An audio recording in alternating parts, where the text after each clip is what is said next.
Recording by Moira Fogarty. The Art of War by Sunzi. Translated by Lionel Giles. Part 1. Laying Plans. Sunzi said, "The art of war is of vital importance to the state.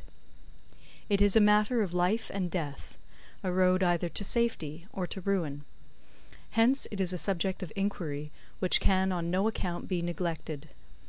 The art of war, then, is governed by 5 constant factors, to be taken into account in one's deliberations, when seeking to determine the conditions obtaining in the field. These are 1. The moral law, 2. Heaven, 3. Earth, 4. The commander, 5. Method and discipline. The moral law causes the people to be in complete accord with their ruler, so that they will follow him regardless of their lives, undismayed by any danger. Heaven signifies night and day, cold and heat, times and seasons.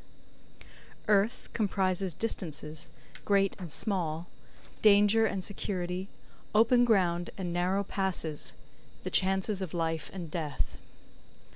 The commander stands for the virtues of wisdom, sincerity, benevolence, courage, and strictness.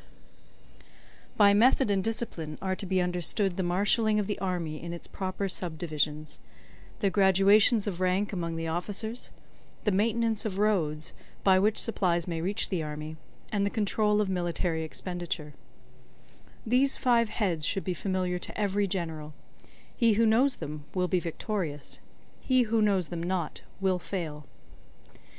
Therefore, in your deliberations, when seeking to determine the military conditions, let them be made the basis of a comparison in this wise. 1. Which of the 2 sovereigns is imbued with the moral law? 2. Which of the 2 generals has most ability?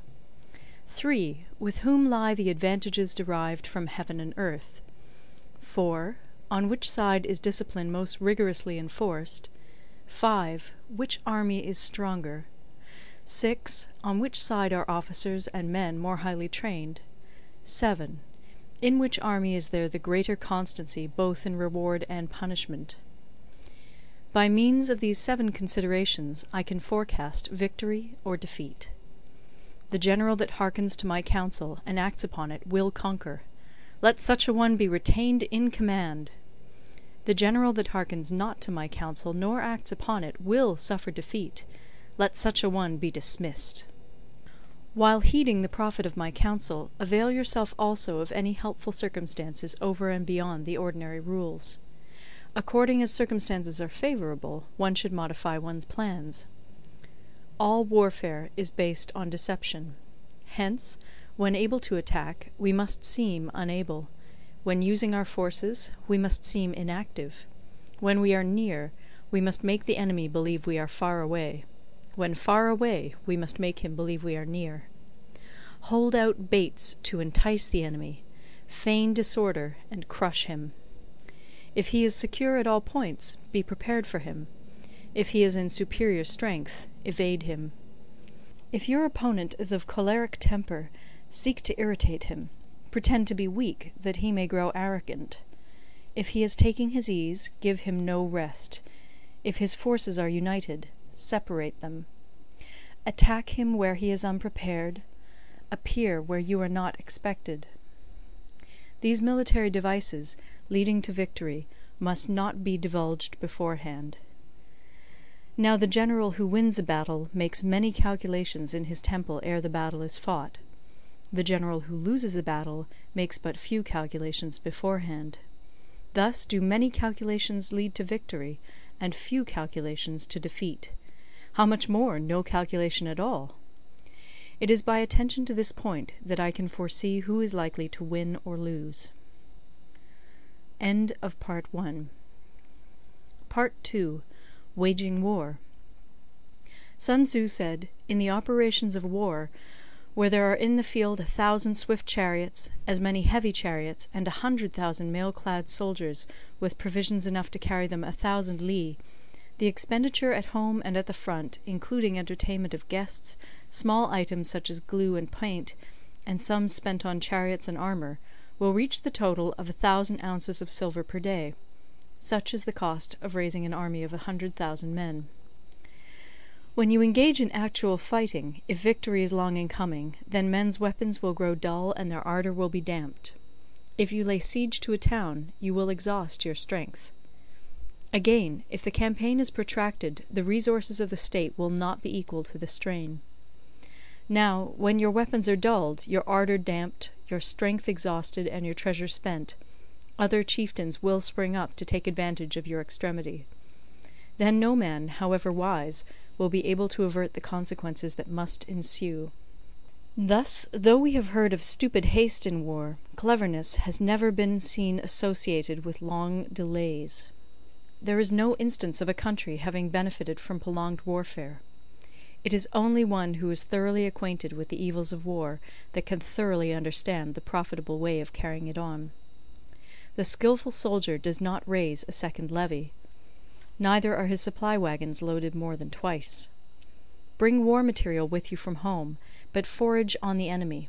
Thus the army will have food enough for its needs. Poverty of the state exchequer causes an army to be maintained by contributions from a distance.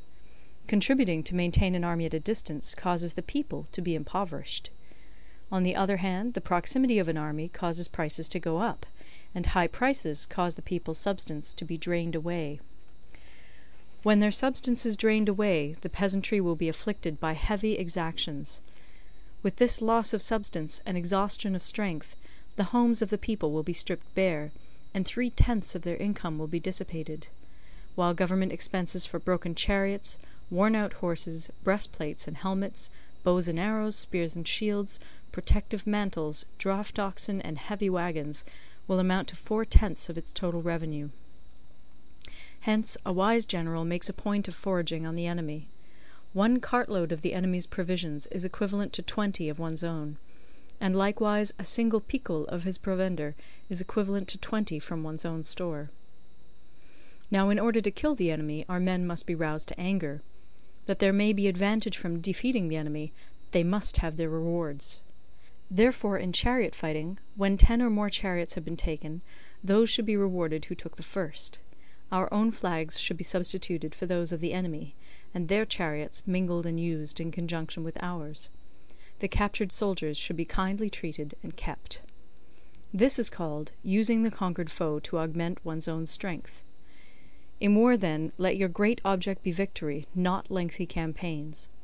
Thus it may be known that the leader of armies is the arbiter of the people's fate, the man on whom it depends whether the nation shall be in peace or in peril. End of Part 2. Part 3. Attack by Stratagem. Sunzi said, "In the practical art of war, the best thing of all is to take the enemy's country whole and intact. To shatter and destroy it is not so good. So too it is better to recapture an army entire than to destroy it, to capture a regiment, a detachment, or a company entire than to destroy them.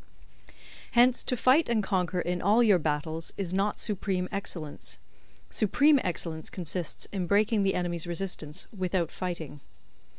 Thus the highest form of generalship is to balk the enemy's plans. The next best is to prevent the junction of the enemy's forces. The next in order is to attack the enemy's army in the field. And the worst policy of all is to besiege walled cities.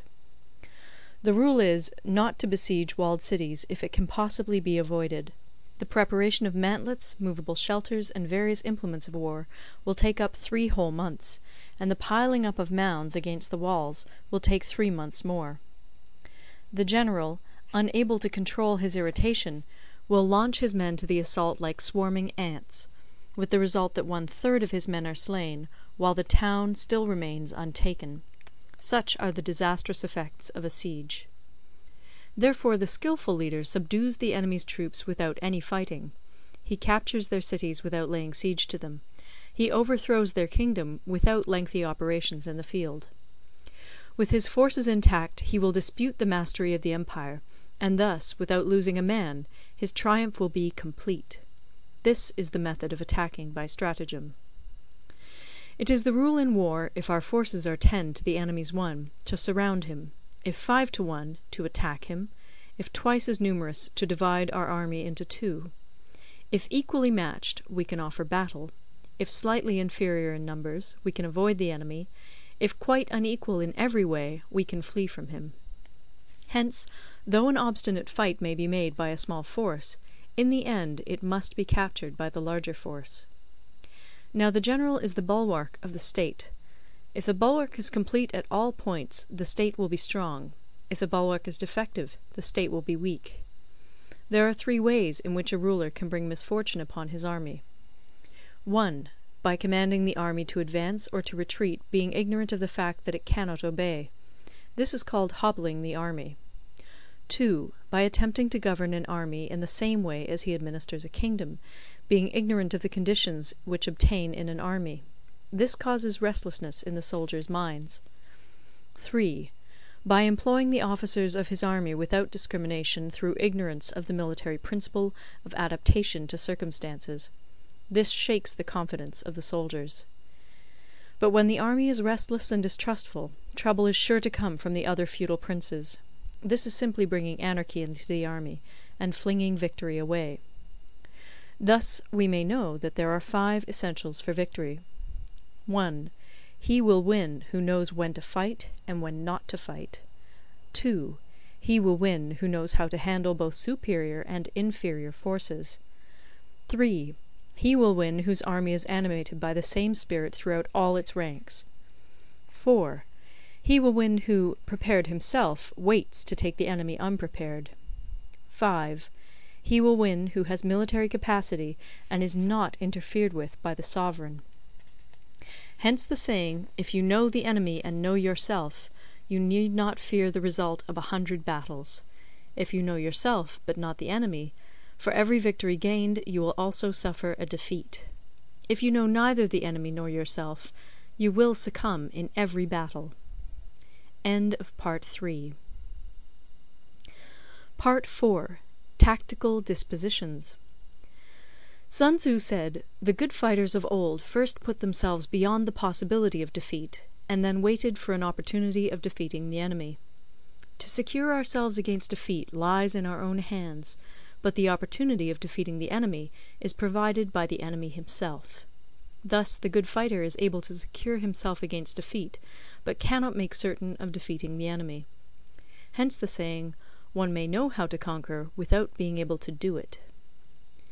Security against defeat implies defensive tactics.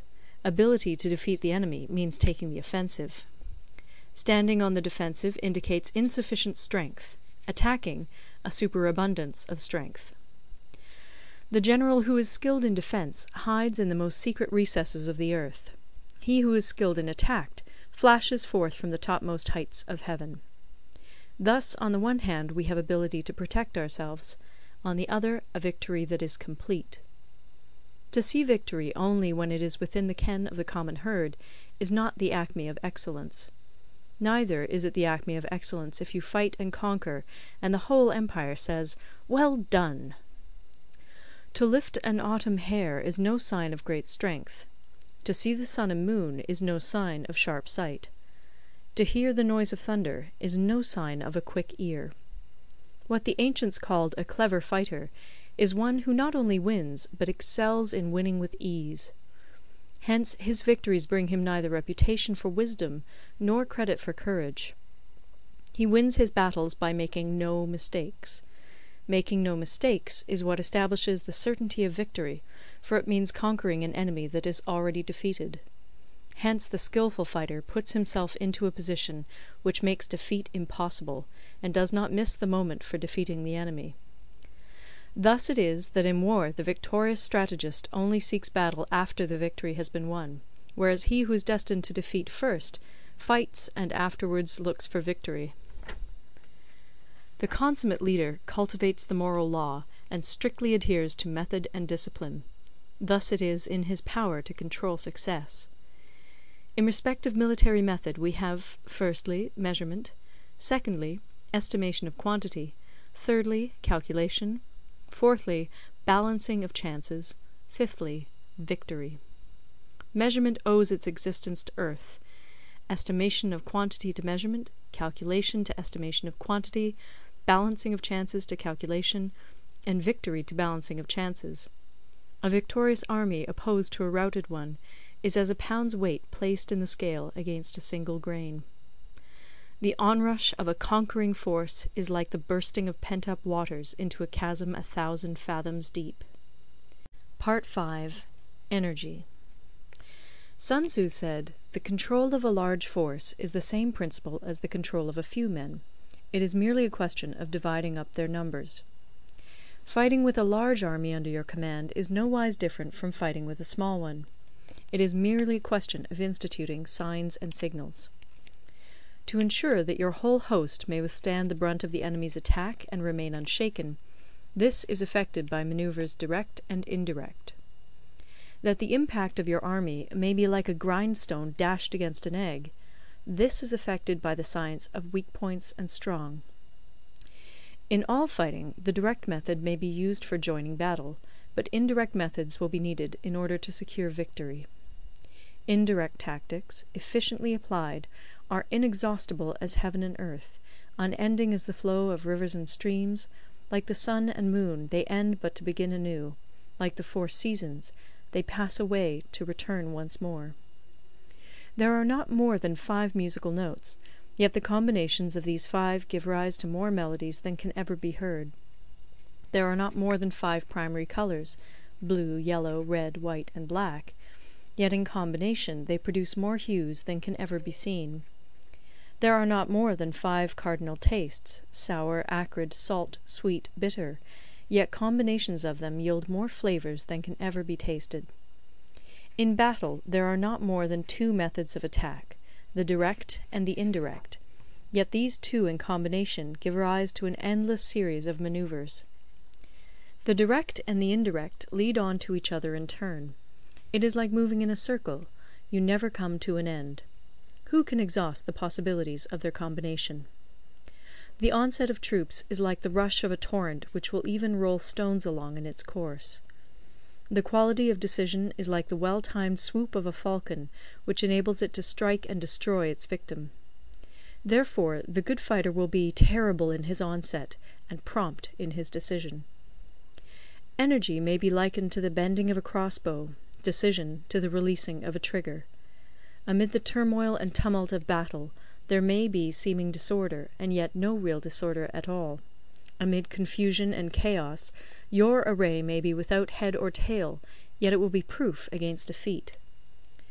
Simulated disorder postulates perfect discipline. Simulated fear postulates courage. Simulated weakness postulates strength. Hiding order beneath the cloak of disorder is simply a question of subdivision. Concealing courage under their show of timidity presupposes a fund of latent energy.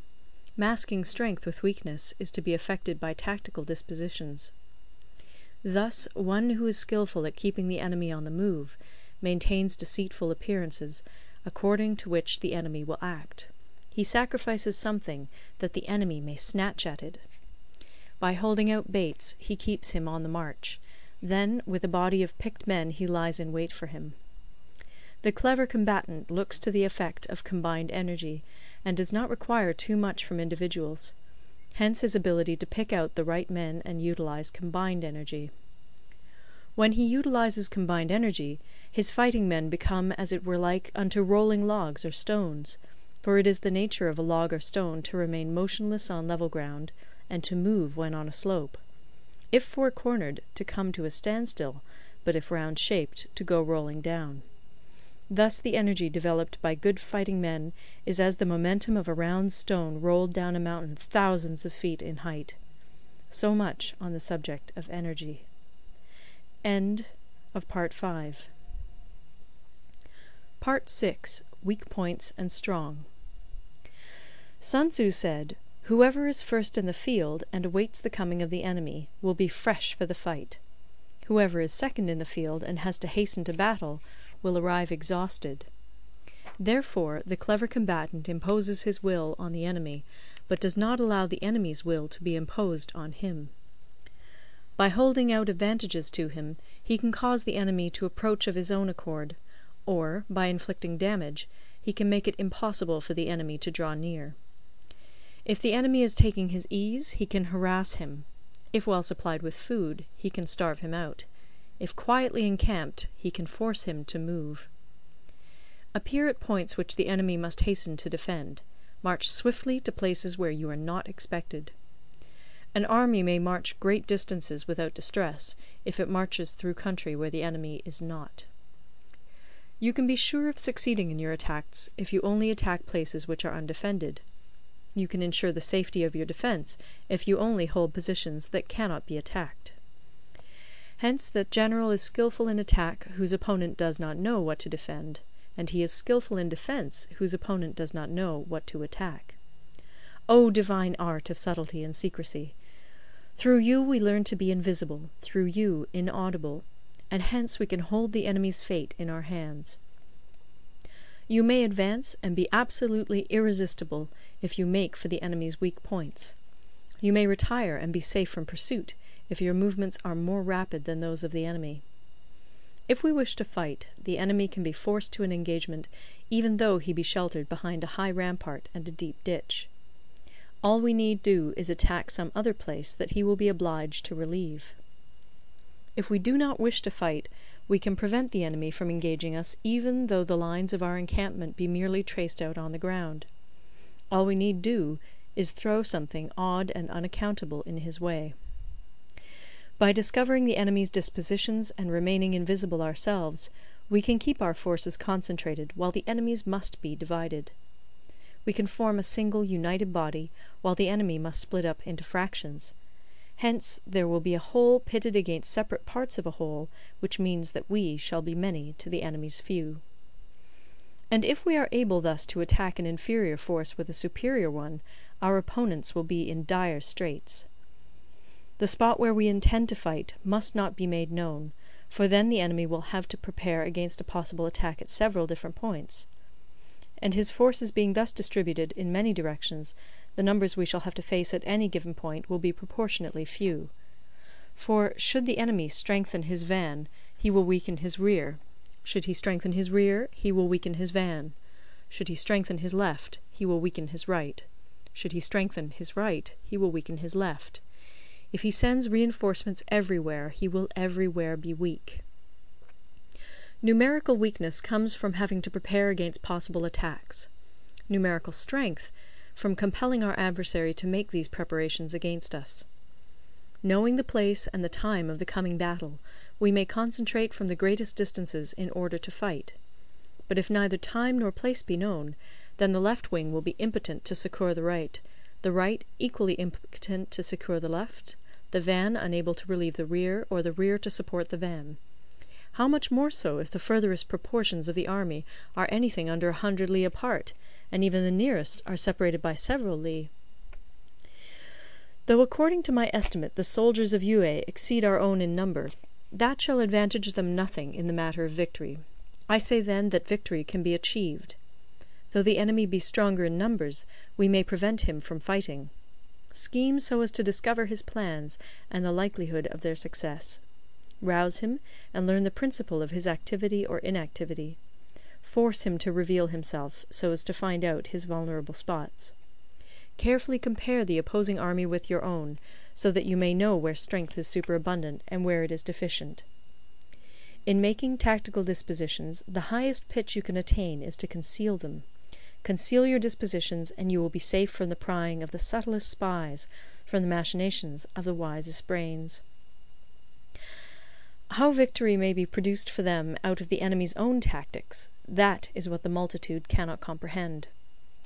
All men can see the tactics whereby I conquer, but what none can see is the strategy out of which victory is evolved.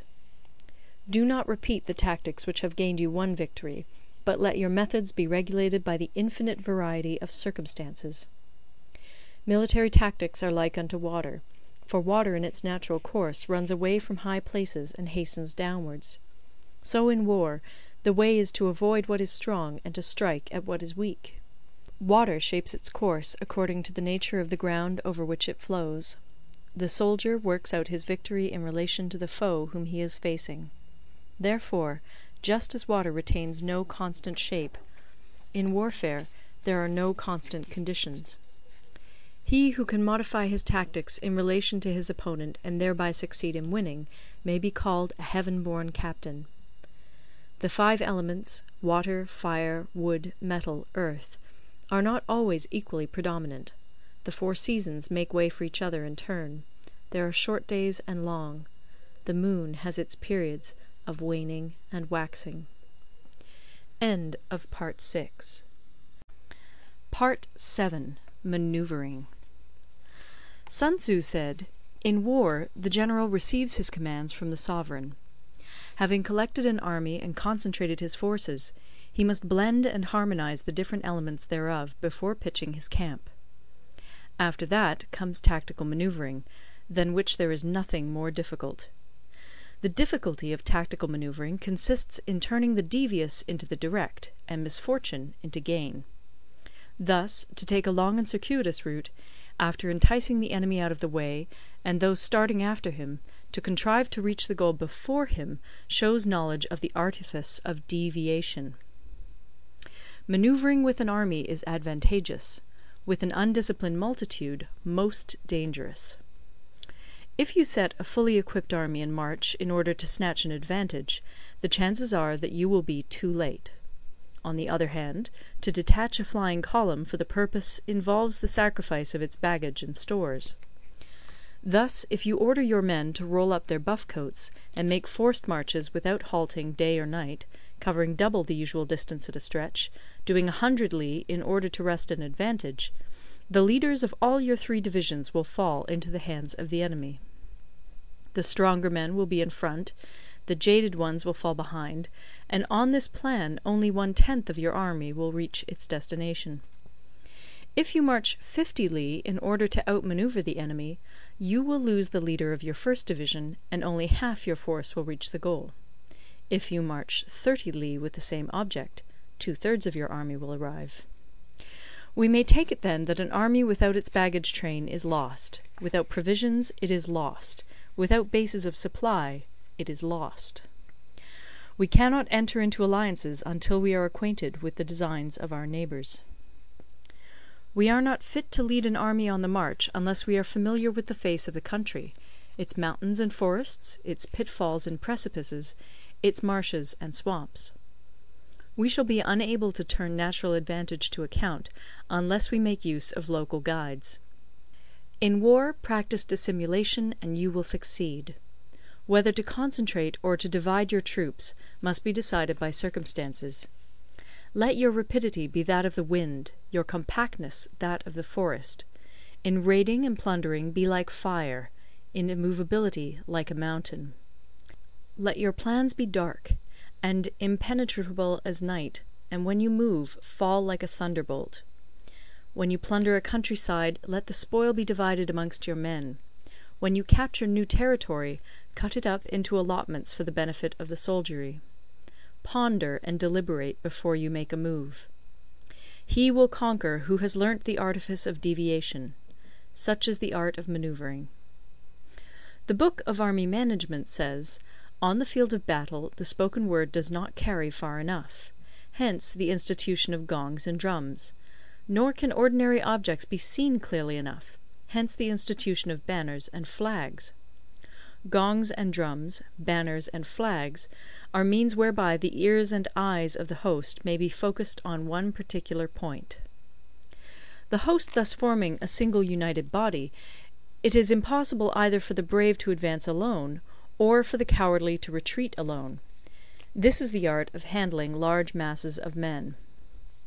In night fighting, then, make much use of signal flyers and drums, and in fighting by day, of flags and banners, as a means of influencing the ears and eyes of your army. A whole army may be robbed of its spirit. A commander-in-chief may be robbed of his presence of mind. Now, a soldier's spirit is keenest in the morning; by noonday it has begun to flag, and in the evening his mind is bent only on returning to camp. A clever general, therefore, avoids an army when its spirit is keen, but attacks it when it is sluggish and inclined to return. This is the art of studying moods. Disciplined and calm, to await the appearance of disorder and hubbub amongst the enemy. This is the art of retaining self-possession. To be near the goal while the enemy is still far from it, to wait at ease while the enemy is toiling and struggling, to be well fed while the enemy is famished, this is the art of husbanding one's strength. To refrain from intercepting an enemy whose banners are in perfect order, to refrain from attacking an army drawn up in calm and confident array, this is the art of studying circumstances.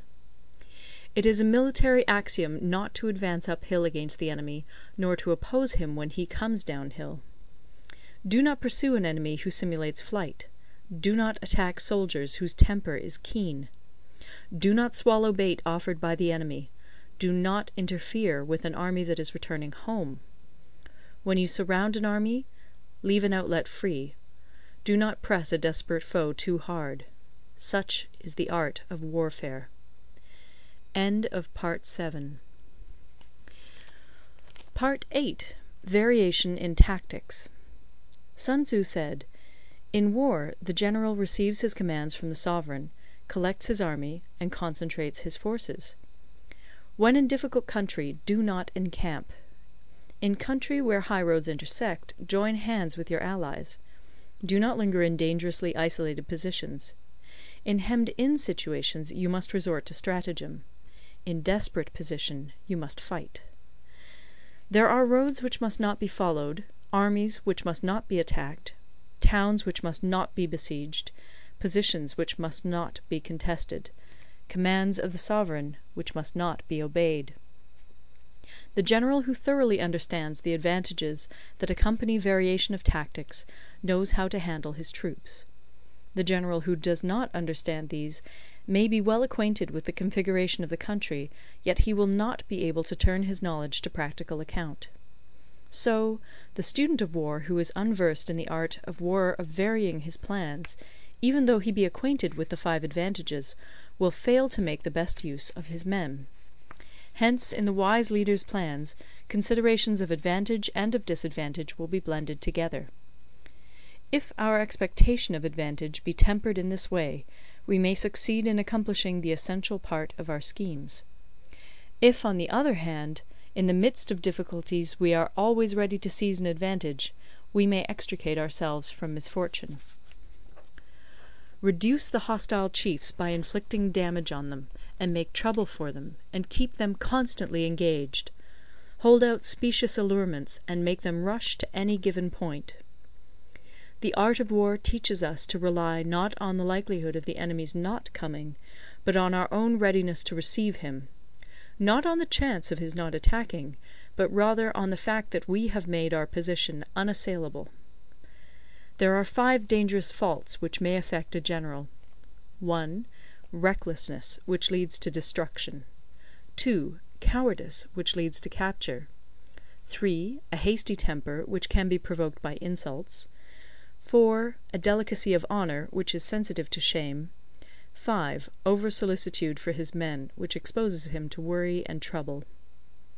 These are the 5 besetting sins of a general, ruinous to the conduct of war. When an army is overthrown and its leader slain, the cause will surely be found among these 5 dangerous faults. Let them be a subject of meditation. End of Part 9. Part 9. The Army on the March. Sunzi said, "We come now to the question of encamping the army, and observing signs of the enemy. Pass quickly over mountains, and keep in the neighbourhood of valleys. Camp in high places, facing the sun. Do not climb heights in order to fight." So much for mountain warfare. After crossing a river, you should get far away from it. When an invading force crosses a river in its onward march, do not advance to meet it in mid-stream. It will be best to let half the army get across, and then deliver your attack. If you are anxious to fight, you should not go to meet the invader near a river which he has to cross. Moor your craft higher up than the enemy, and facing the sun. Do not move upstream to meet the enemy. So much for river warfare. In crossing salt marshes, your sole concern should be to get over them quickly, without any delay. If forced to fight in a salt marsh, You should have water and grass near you, and get your back to a clump of trees. So much for operations in salt marshes. In dry, level country, take up an easily accessible position with rising ground to your right and on your rear, so that the danger may be in front and safety lie behind. So much for campaigning in flat country. These are the 4 useful branches of military knowledge which enabled the Yellow Emperor to vanquish 4 several sovereigns. All armies prefer high ground to low, and sunny places to dark. If you are careful of your men and camp on hard ground, the army will be free from disease of every kind, and this will spell victory. When you come to a hill or a bank, occupy the sunny side, with the slope on your right rear. Thus you will at once act for the benefit of your soldiers, and utilize the natural advantages of the ground. When, in consequence of heavy rains up country, a river which you wish to ford is swollen and flecked with foam, you must wait until it subsides. Country in which there are precipitous cliffs with torrents running between, deep natural hollows, confined places, tangled thickets, quagmires, and crevasses, should be left with all possible speed, and not approached. While we keep away from such places, we should get the enemy to approach them. While we face them, we should let the enemy have them on his rear. If in the neighbourhood of your camp there should be any hilly country, ponds surrounded by aquatic grass, hollow basins filled with reeds, or woods with thick undergrowth, they must be carefully routed out and searched, for these are places where men in ambush or insidious spies are likely to be lurking. When the enemy is close at hand and remains quiet, he is relying on the natural strength of his position. When he keeps aloof and tries to provoke a battle, he is anxious for the other side to advance. If his place of encampment is easy of access, he is tendering a bait. Movement amongst the trees of a forest shows that the enemy is advancing. The appearance of a number of screens in the midst of thick grass means that the enemy wants to make us suspicious. The rising of birds in their flight is the sign of an ambuscade. Startled beasts indicate that a sudden attack is coming. When there is dust rising in a high column, it is the sign of chariots advancing. When the dust is low, but spread over a wide area, it betokens the approach of infantry. When it branches out in different directions, it shows that parties have been sent to collect firewood. A few clouds of dust, moving to and fro, signify that the army is encamping. Humble words and increased preparations are signs that the enemy is about to advance. Violent language and driving forward as if to the attack are signs that he will retreat. When the light chariots come out first and take up a position on the wings, it is a sign that the enemy is forming for battle. Peace proposals unaccompanied by a sworn covenant indicate a plot. When there is much running about, and the soldiers fall into rank, it means that the critical moment has come. When some are seen advancing and some retreating, it is a lure. When the soldiers stand leaning on their spears, they are faint from want of food. If those who are sent to draw water begin by drinking themselves, the army is suffering from thirst. If the enemy sees an advantage to be gained and makes no effort to secure it, the soldiers are exhausted. If birds gather on any spot, it is unoccupied. Clamour by night betokens nervousness. If there is a disturbance in the camp, the general's authority is weak. If the banners and flags are shifted about, sedition is afoot. If the officers are angry, it means that the men are weary. When an army feeds its horses with grain and kills its cattle for food, and when the men do not hang their cooking pots over the campfires, showing that they will not return to their tents, you may know that they are determined to fight to the death. The sight of men whispering together in small knots, or speaking in subdued tones, points to disaffection amongst the rank and file. Too frequent rewards signify that the enemy is at the end of his resources. Too many punishments betray a condition of dire distress. To begin by bluster, but afterwards to take fright at the enemy's numbers, shows a supreme lack of intelligence. When envoys are sent with compliments in their mouths, It is a sign that the enemy wishes for a truce. If the enemy's troops march up angrily and remain facing ours for a long time without either joining battle or taking themselves off again, the situation is one that demands great vigilance and circumspection. If our troops are no more in number than the enemy, that is amply sufficient. It only means that no direct attack can be made. What we can do is simply to concentrate all our available strength, keep a close watch on the enemy, and obtain reinforcements. He who exercises no forethought, but makes light of his opponents, is sure to be captured by them. If soldiers are punished before they have grown attached to you, they will not prove submissive. And, unless submissive, they will be practically useless. If, when the soldiers have become attached to you, punishments are not enforced, they will still be useless.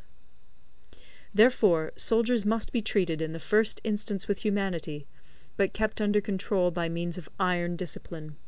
This is a certain road to victory. If in training soldiers commands are habitually enforced, the army will be well disciplined. If not, its discipline will be bad. If a general shows confidence in his men, but always insists on his orders being obeyed, the gain will be mutual.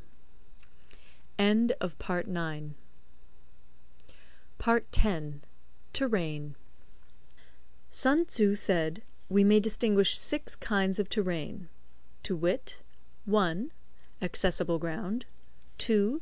Entangling ground, 3. Temporizing ground, 4. Narrow passes, 5. Precipitous heights, 6. Positions at a great distance from the enemy. Ground which can be freely traversed by both sides is called accessible. With regard to ground of this nature, be before the enemy in occupying the raised and sunny spots, and carefully guard your line of supplies. Then you will be able to fight with advantage. Ground which can be abandoned but is hard to reoccupy is called entangling. From a position of this sort, if the enemy is unprepared, you may sally forth and defeat him. But if the enemy is prepared for your coming, and you fail to defeat him, then, return being impossible, disaster will ensue. When the position is such that neither side will gain by making the first move, it is called temporizing ground. In a position of this sort, even though the enemy should offer us an attractive bait, it will be advisable not to stir forth, but rather to retreat, thus enticing the enemy in his turn. Then, when part of his army has come out, we may deliver our attack with advantage. With regard to narrow passes, if you can occupy them first, let them be strongly garrisoned, and await the advent of the enemy. Should the army forestall you in occupying a pass, do not go after him if the pass is fully garrisoned, but only if it is weakly garrisoned. With regard to precipitous heights, if you are beforehand with your adversary, you should occupy the raised and sunny spots, and there wait for him to come up. If the enemy has occupied them before you, do not follow him, but retreat, and try to entice him away. If you are situated at a great distance from the enemy, and the strength of the two armies is equal, it is not easy to provoke a battle, and fighting will be to your disadvantage. These 6 are the principles connected with earth. The general who's attained a responsible post must be careful to study them. Now, an army is exposed to 6 several calamities, not arising from natural causes, but from faults for which the general is responsible. These are 1. Flight, 2. Insubordination, 3. Collapse, 4. Ruin, 5. Disorganization, 6. Rout.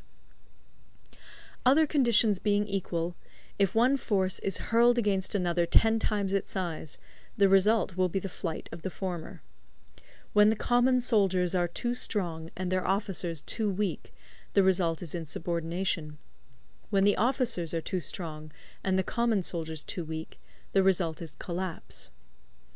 When the higher officers are angry and insubordinate, and on meeting the enemy give battle on their own account from a feeling of resentment, before the commander-in-chief can tell whether or not he is in a position to fight, the result is ruin. When the general is weak and without authority, when his orders are not clear and distinct, when there are no fixed duties assigned to officers and men, and the ranks are formed in a slovenly, haphazard manner, the result is utter disorganisation. When a general, unable to estimate the enemy's strength, allows an inferior force to engage a larger one, or hurls a weak detachment against a powerful one, and neglects to place picked soldiers in the front rank, the result must be rout. These are 6 ways of courting defeat, which must be carefully noted by the general who has attained a responsible post. The natural formation of the country is the soldier's best ally, but a power of estimating the adversary, of controlling the forces of victory, and of shrewdly calculating difficulties, dangers, and distances, constitutes the test of a great general. He who knows these things, and in fighting puts his knowledge into practice, will win his battles. He who knows them not, nor practises them, will surely be defeated. If fighting is sure to result in victory, then you must fight, even though the ruler forbid it. If fighting will not result in victory, then you must not fight even at the ruler's bidding. The general who advances without coveting fame, and retreats without fearing disgrace, whose only thought is to protect his country and do good service for his sovereign, is the jewel of the kingdom. Regard your soldiers as your children, and they will follow you into the deepest valleys. Look upon them as your own beloved sons, and they will stand by you even unto death. If, however, you are indulgent, but unable to make your authority felt, kind-hearted, but unable to enforce your commands, and incapable, moreover, of quelling disorder, then your soldiers must be likened to spoilt children. They are useless for any practical purpose. If we know that our own men are in a condition to attack, but are unaware that the enemy is not open to attack, we have gone only half-way towards victory. If we know that the enemy is open to attack, but are unaware that our own men are not in a condition to attack, we have gone only half-way towards victory. If we know that the enemy is open to attack, and also know that our men are in a condition to attack, but are unaware that the nature of the ground makes fighting impracticable, we have still only gone half-way towards victory. Hence the experienced soldier, once in motion, is never bewildered. Once he has broken camp, he is never at a loss. Hence the saying, "If you know the enemy and know yourself, your victory will not stand in doubt. If you know heaven and know earth, you may make your victory complete." End of Part 10. Part 11. The 9 Situations. Sunzi said, "The art of war recognizes 9 varieties of ground. 1. Dispersive ground. 2. Facile ground. 3. Contentious ground. 4. Open ground. 5. Ground of intersecting highways. 6. Serious ground. 7. Difficult ground. 8. Hemmed-in ground. 9. Desperate ground. When a chieftain is fighting in his own territory, it is dispersive ground. When he has penetrated into hostile territory, but to no great distance, it is facile ground. Ground the possession of which imports great advantage to either side is contentious ground. Ground on which each side has liberty of movement is open ground. Ground which forms the key to 3 contiguous states, so that he who occupies it first has most of the empire at his command, is a ground of intersecting highways. When an army has penetrated into the heart of a hostile country, leaving a number of fortified cities in its rear, it is serious ground. Mountain forests, rugged steeps, marshes, and fens, all country that is hard to traverse, this is difficult ground. Ground which is reached through narrow gorges, and from which we can only retire by tortuous paths, so that a small number of the enemy would suffice to crush a large body of our men, this is hemmed-in ground. Ground on which we can only be saved from destruction by fighting without delay is desperate ground. On dispersive ground, therefore, fight not. On facile ground, halt not. On contentious ground, attack not. On open ground, do not try to block the enemy's way. On the ground of intersecting highways, join hands with your allies. On serious ground, gather in plunder. In difficult ground, keep steadily on the march. On hemmed-in ground, resort to stratagem. On desperate ground, fight. Those who were called skilful leaders of old knew how to drive a wedge between the enemy's front and rear, to prevent co-operation between his large and small divisions, to hinder the good troops from rescuing the bad, the officers from rallying their men.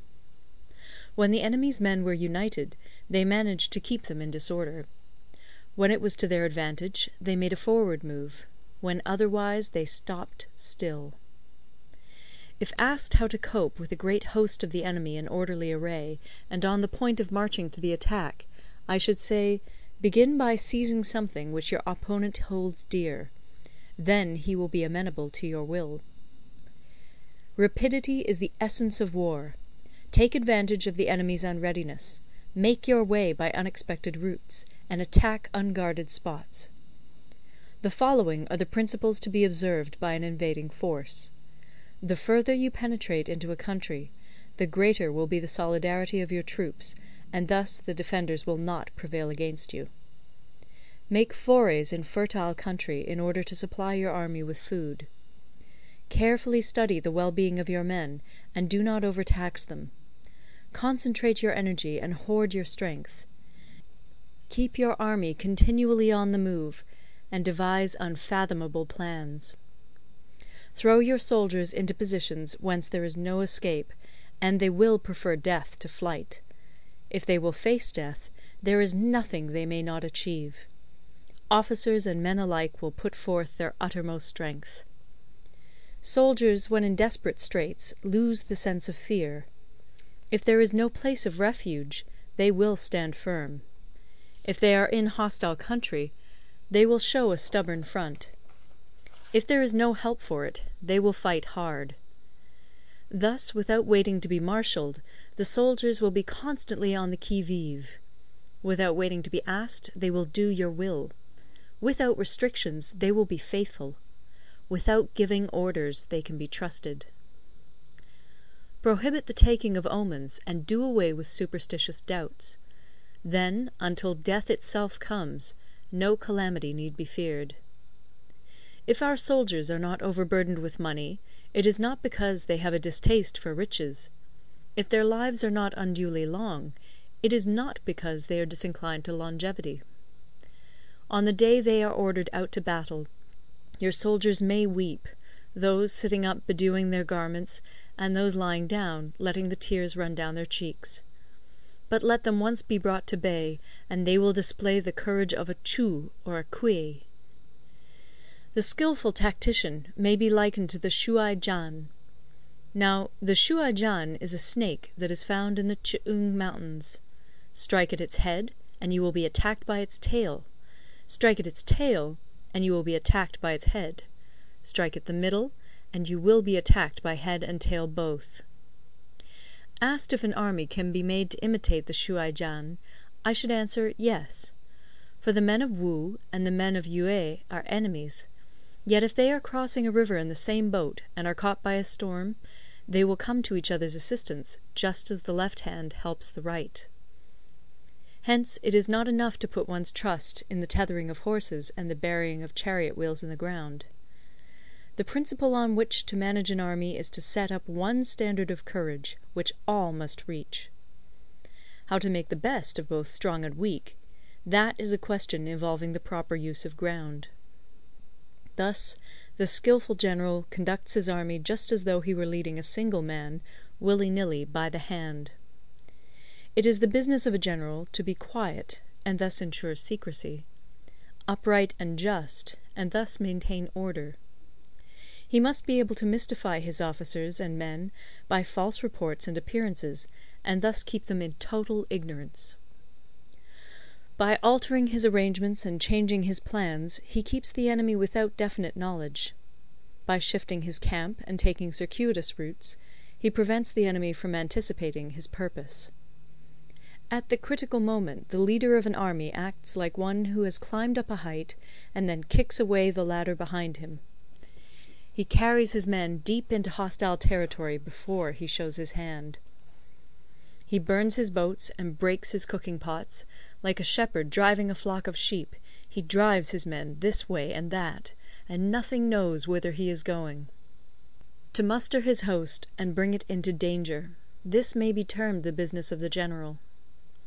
The different measures suited to the 9 varieties of ground, the expediency of aggressive or defensive tactics, and the fundamental laws of human nature, these are things that must most certainly be studied. When invading hostile territory, the general principle is that penetrating deeply brings cohesion. Penetrating but a short way means dispersion. When you leave your own country behind and take your army across neighbourhood territory, you find yourself on critical ground. When there are means of communication on all 4 sides, the ground is one of intersecting highways. When you penetrate deeply into a country, it is serious ground. When you penetrate but a little way, it is facile ground. When you have the enemy's strongholds on your rear and narrow passes in front, it is hemmed-in ground. When there is no place of refuge at all, it is desperate ground. Therefore, on dispersive ground I would inspire my men with unity of purpose. On facile ground I would see that there is close connection between all parts of my army. On contentious ground I would hurry up my rear. On open ground I would keep a vigilant eye on my defences. On ground of intersecting highways I would consolidate my alliances. On serious ground I would try to ensure a continuous stream of supplies. On difficult ground I would keep pushing on along the road. On hemmed-in ground I would block any way of retreat. On desperate ground I would proclaim to my soldiers the hopelessness of saving their lives. For it is the soldier's disposition to offer an obstinate resistance when surrounded, to fight hard when he cannot help himself, and to obey promptly when he has fallen into danger. We cannot enter into alliance with neighbouring princes until we are acquainted with their designs. We are not fit to lead an army on the march unless we are familiar with the face of the country, its mountains and forests, its pitfalls and precipices, its marshes and swamps. We shall be unable to turn natural advantages to account unless we make use of local guides. To be ignored of any one of the following 4 or 5 principles does not befit a warlike prince. When a warlike prince attacks a powerful state, his generalship shows itself in preventing the concentration of the enemy's forces. He overawes his opponents, and their allies are prevented from joining against him. Hence he does not strive to ally himself with all and sundry, nor does he foster the power of other states. He carries out his own secret designs, keeping his antagonists in awe. Thus he is able to capture their cities and overthrow their kingdoms. Bestow rewards without regard to rule, issue orders without regard to previous arrangements, and you will be able to handle a whole army as though you had to do with but a single man. Confront your soldiers with the deed itself. Never let them know your design. When the outlook is bright, bring it before their eyes, but tell them nothing when the situation is gloomy. Place your army in deadly peril, and it will survive. Plunge it into desperate straits, and it will come off in safety. For it is precisely when a force has fallen into harm's way that it is capable of striking a blow for victory. Success in warfare is gained by carefully accommodating ourselves to the enemy's purpose. By persistently hanging on the enemy's flank, we shall succeed in the long run in killing the commander-in-chief. This is called ability to accomplish a thing by sheer cunning. On the day that you take up your command, block the frontier passes, destroy the official tallies, and stop the passage of all emissaries. Be stern in the council chamber, so that you may control the situation. If the enemy leaves the door open, you must rush in. Forestall your opponent by seizing what he holds dear, and subtly contrive to time his arrival on the ground. Walk in the path defined by rule, and accommodate yourself to the enemy until you can fight a decisive battle. At first, then, exhibit the coyness of a maiden, until the enemy gives you an opening. Afterwards emulate the rapidity of a running hare, and it will be too late for the enemy to oppose you. End of Part 11. Part 12. The Attack by Fire. Sunzi said, "There are 5 ways of attacking with fire. The first is to burn soldiers in their camp. The second is to burn stores. The third is to burn baggage trains. The fourth is to burn arsenals and magazines. The fifth is to hurl dropping fire amongst the enemy. In order to carry out an attack, we must have means available. The material for raising fire should always be kept in readiness. There is a proper season for making attacks with fire, and special days for starting a conflagration. The proper season is when the weather is very dry. The special days are those when the moon is in the constellations of the Sieve, the Wall, the Wing, or the Crossbar, for these 4 are all days of rising wind.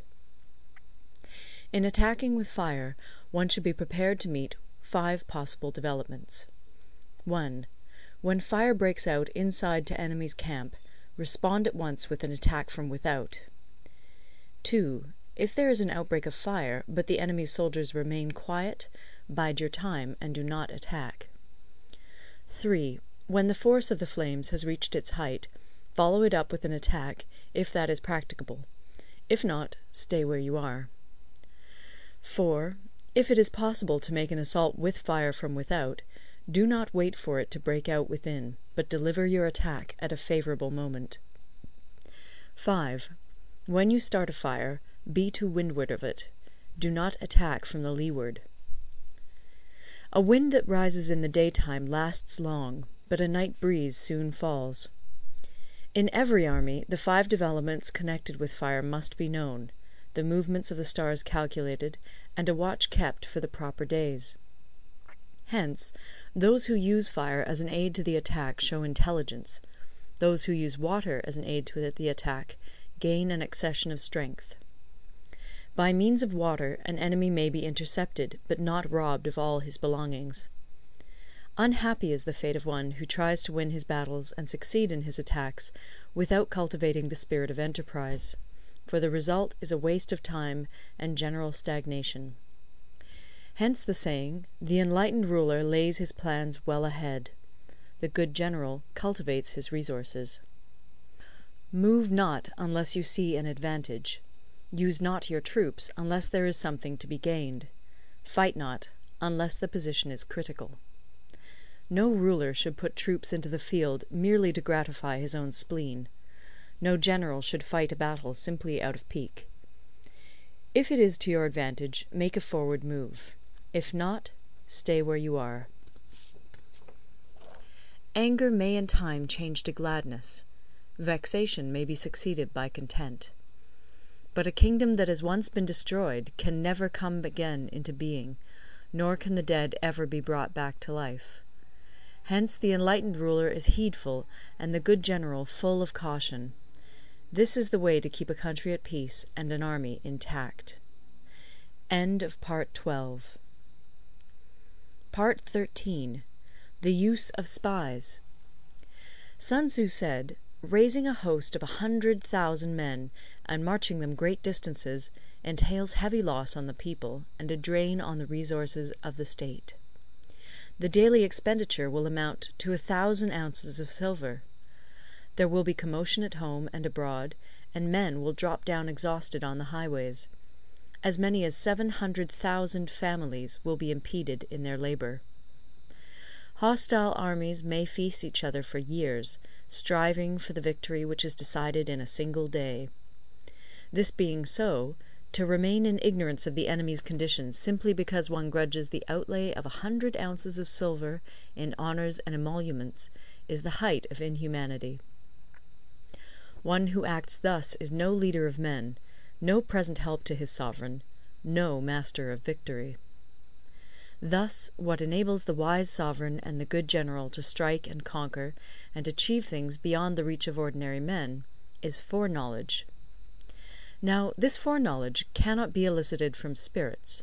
It cannot be obtained inductively from experience, nor by any deductive calculation. Knowledge of the enemy's dispositions can only be obtained from other men. Hence the use of spies, of whom there are 5 classes. 1. Local spies. 2. Inward spies. 3. Converted spies. 4. Doomed spies. 5. Surviving spies. When these 5 kinds of spy are all at work, none can discover the secret system. This is called divine manipulation of the threads. It is the sovereign's most precious faculty. Having local spies means employing the services of the inhabitants of a district. Having inward spies, making use of officials of the enemy. Having converted spies, getting hold of the enemy's spies and using them for our own purposes. Having doomed spies, doing certain things openly for purposes of deception, and allowing our spies to know of them and report them to the enemy. Surviving spies, finally, are those who bring back news from the enemy's camp. Hence it is that none in the whole army are more intimate relations to be maintained than with spies. None should be more liberally rewarded. In no other business should greater secrecy be preserved. Spies cannot be usefully employed without a certain intuitive sagacity. They cannot be properly managed without benevolence and straightforwardness. Without subtle ingenuity of mind, one cannot make certain of the truth of their reports. Be subtle, and use your spies for every kind of business. If a secret piece of news is divulged by a spy before the time is ripe, he must be put to death together with the man to whom the secret was told. Whether the object be to crush an army, to storm a city, or to assassinate an individual, it is always necessary to begin by finding out the names of the attendants, the aides de camp, and doorkeepers and sentries of the general in command. Our spies must be commissioned to ascertain these. The enemy's spies, who have come to spy on us, must be sought out, tempted with bribes, led away, and comfortably housed. Thus they will become converted spies and available for our service. It is through the information brought by the converted spy that we are able to acquire and employ local and inward spies. It is owing to this information again that we can cause the doomed spy to carry false tidings to the enemy. Lastly, it is by this information that the surviving spy can be used on appointed occasions. The end and aim of spying in all its 5 varieties is knowledge of the enemy, and this knowledge can only be derived in the first instance from the converted spy. Hence it is essential that the converted spy be treated with the utmost liberality. Of old, the rise of the Yin dynasty was due to Yi Qi, who had served under the Xia. Likewise, the rise of the Chu dynasty was due to Liu Ya, who had served under the Yin. Hence it is only the enlightened ruler and the wise general who will use the highest intelligence of the army for purposes of spying, and thereby they achieve great results. Spies are a most important element in water, because on them depends an army's ability to move. End of the Art of War.